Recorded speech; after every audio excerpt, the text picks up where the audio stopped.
Right, let's talk about the viability of monetary policy and the strategy that the CBK is employing. Sunil Sanger, CEO of Cannon Asset Managers in Nairobi, is standing by. Thanks so much for standing by, Sunil. The CBK's decision to keep the CBR at 6.25%, in your view, was that prudent? Well, it was certainly a surprise that there was no change in the interest rate. I think we, along with most of the market, were expecting a definite hike in the rate and at least of 50 basis points. So yes, it has taken us by surprise.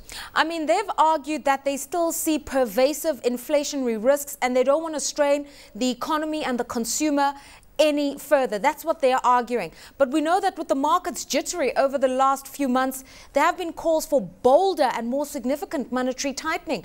What kind of a catch-22 is the CBK in? Well, yes, I think you've defined it correctly as a catch-22. They would like to see the economy growing. They would like to fill the government borrowing program at fairly reasonable rates of interest. But I don't think that is happening given the kind of uncertainty that surrounds the market. I would like to draw a contrast with what the Nigerian central bank did yesterday, where there was a very sharp increase in the interest rate. Even though inflation there seems to have come under pressure, I think the CBK seems to be going on another route of trying to keep interest rates low and ignoring the inflation. I think all signs point to much higher inflation now for the forthcoming period, at least till the end of the year. And I think the central bank will have to come back and tighten the rates at a subsequent date, because inflation is not going to subdue with the kind of rates that they have left, with the rates just at 6.25%.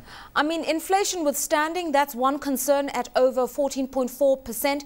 There's also a volatile currency that they need to be concerned about.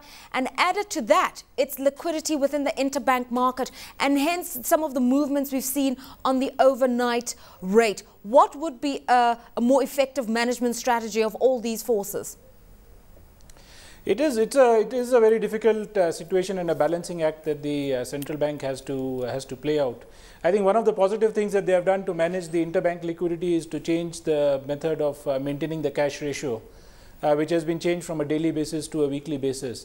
I think this would provide some level of relief in the interbank market and provide some additional liquidity, which is definitely a positive sign.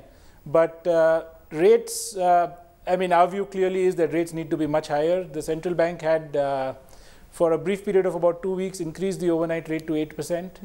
I think that's where they need to take the rates to bring inflation and pressure on the currency down. And if they have not done it this time, I think they will have to do it in a much sharper way in the forthcoming monetary policy meetings. All right. Thanks for your time, Sunil Sanger, CEO of Cannon Asset Management.